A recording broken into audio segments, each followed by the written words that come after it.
Hello दोस्तों, बहुत बहुत स्वागत अपने YouTube channel commerce with Sanjeev sir में। और मैं अनुपात विश्लेषण के 10 क्वेश्चन आपके लिए मोस्ट इंपॉर्टेंट क्वेश्चन वो लेकर के आया हूं, जिनमें से एक दो क्वेश्चन 100% हर एग्जाम में आपको मिलने ही मिलने हैं। ओके, और इन 10 में से आप कितने सही कर पाते हो ये हमें कमेंट बॉक्स में ज़रूर बताइएगा। अगर आपने 10 में से अगर 5 सही कर दिए, गारंटेड मैं कहता हूं कि 100% फर्स्ट डिवीजन से नीचे के मार्क्स आपको नहीं मिलेंगे, क्योंकि इनकी डिफ़िकल्टी लेवल मीडियम है, मीडियम से थोड़ा सा ऊपर है। तो आइए शुरू करते हैं। कुछ क्वेश्चन आपके लिए ये डिस्प्ले पर दिखाई दे रहे हैं और इन क्वेश्चंस को हम समझते हैं बहुत अच्छे से। और ये जो प्रश्न है, एक एक प्रश्न एग्ज़ाम में आया हुआ ये प्रश्न है और इनको बहुत अच्छे से हम तैयार कराते हैं।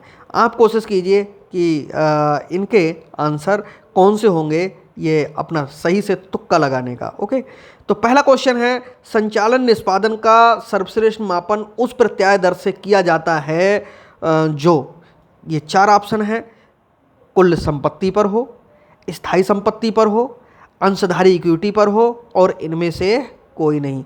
इसका करेक्ट आंसर कौन सा है भाई? कुल संपत्ति पर, अंशधारी इक्विटी पर, स्थायी संपत्ति पर हो तो ये ना तो ये है और ना ये है ना ये है। इसका सही आंसर ये ए वाला होगा। ओके, तो कुल मिलाकर के जो पहला ऑप्शन है वही कैसा है, ठीक है। सेकंड हमारा जो प्रश्न है वो क्या कहता है कि मूल्य अर्जन अनुपात अर्थपूर्ण होता है।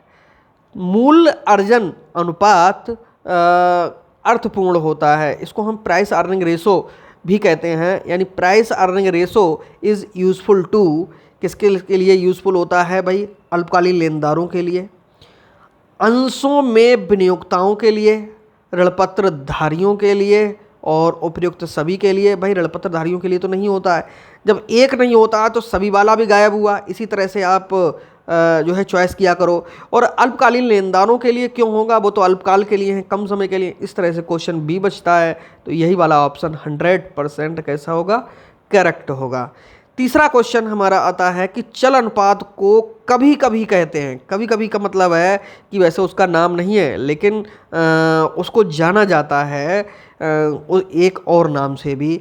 तो चल अनुपात को कार्यशील पूंजी नहीं जाना जाता है, वित्तीय अनुपात नहीं जाना जाता है, और जब इन दोनों से नहीं जाना जाता है तो शोधन क्षमता अनुपात के नाम से 100% जाना जाता है।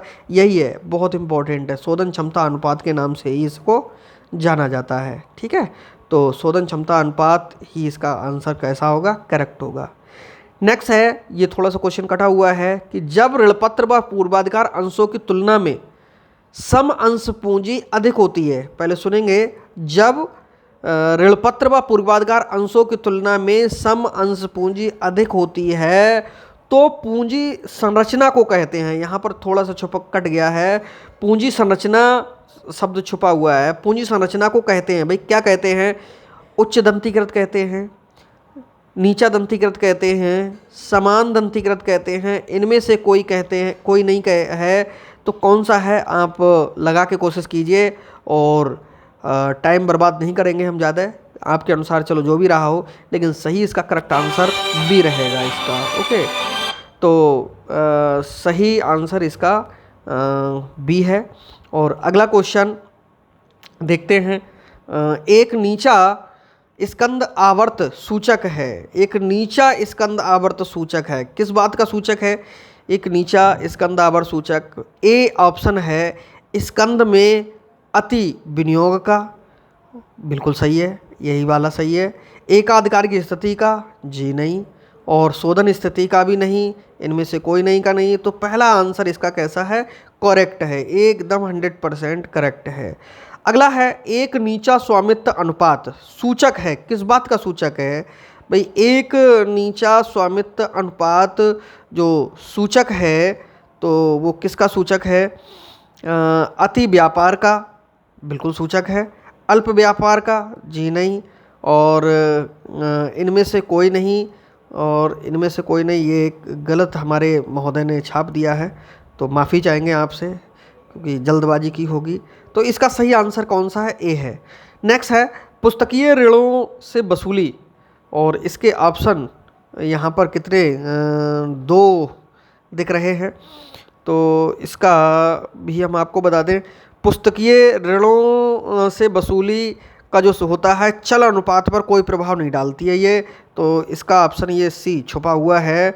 और यहाँ पर थोड़ा सा ये जो प्रिंट है वो इधर का कंप्यूटर से हट गया है, तो माफ़ी चाहेंगे इसके लिए। इसका जो पुस्तकीय ऋणों की जो वसूली है वो आप समझ जाइएगा कि ये करेक्ट आंसर में जो आंसर है इसका चल अनुपात पर कोई प्रभाव नहीं डालती है। और इसके जो चारों हैं विकल्प वो इस तरह से होंगे, चल अनुपात को बढ़ा देती है, चल अनुपात को घटा देती है, चल अनुपात पर कोई प्रभाव नहीं डालती, और इनमें से कोई नहीं। ये 4 ऑप्शन हैं इसके, और सही आंसर इसका सी होगा कि चल अनुपात पर कोई प्रभाव नहीं डालती है। ओके, और इसके बाद में एक नीचा चल अनुपात का अर्थ होता है। भाई एक नीचा चल अनुपात का जो अर्थ होता है वो किससे होता है ये बताना है हम लोगों के लिए। तो नीचा जो चल अनुपात होता है उसका जो अर्थ है, पहला है कार्यशील पूंजी की पर्याप्तता से, दूसरा कार्यशील पूंजी की कमी से। बस यही चीज़ है, जब कमी होगी तो नीचा चल अनुपात का अर्थ निकल करके आता है। अनुकूलतम कार्यशील पूंजी से ये बिल्कुल नहीं है। तो इसका जो करेक्ट आंसर है वो कौन सा है, बी है दोस्तों। ठीक है, अगला है निष्पादन अनुपात प्रबंध को सहायता देते हैं। भाई निष्पादन अनुपात प्रबंध को जो सहायता देते हैं वो किसमें, संसाधनों के प्रबंध में, और वित्त के नियोजन में, निष्पादन के मूल्यांकन में, और इनमें से कोई नहीं। तो आपके अनुसार कौन सा सही है आप लगाइए, फिर मैं बताता हूँ। इसका सही आंसर है इसके लिए ऑप्शन सी, निष्पादन के मूल्यांकन में। भाई निष्पादन का मूल्यांकन ही तो निष्पादन अनुपात प्रबंध को हेल्प करता है। नेक्स्ट है दीर्घकालीन शोधन क्षमता इंगित करती है। बहुत इम्पोर्टेंट है, सो इम्पोर्टेंट कि ये बहुत बार एग्जाम में आया हुआ क्वेश्चन है। दीर्घकालीन शोधन क्षमता इंगित करती है का मतलब इंडिकेट करती है तरल अनुपात को, बिल्कुल नहीं। पूंजी मिलान को, बिल्कुल नहीं। ऋण इक्विटी अनुपात द्वारा, यही इसका करेक्ट आंसर है। तो ये हमारे 10 MCQ थे, बहुत अच्छे थे। और इनमें से आपके कितने सही हुए हैं, अगर इनमें से अगर 4 या 5 भी सही हो गए होंगे तो समझ लेना कि आपकी जो पढ़ाई है सही दिशा में हो रही, अच्छी हो रही। क्योंकि क्वेश्चनों का जो लेवल था BCom 3rd के लेवल और कंपटीशन के लेवल का था।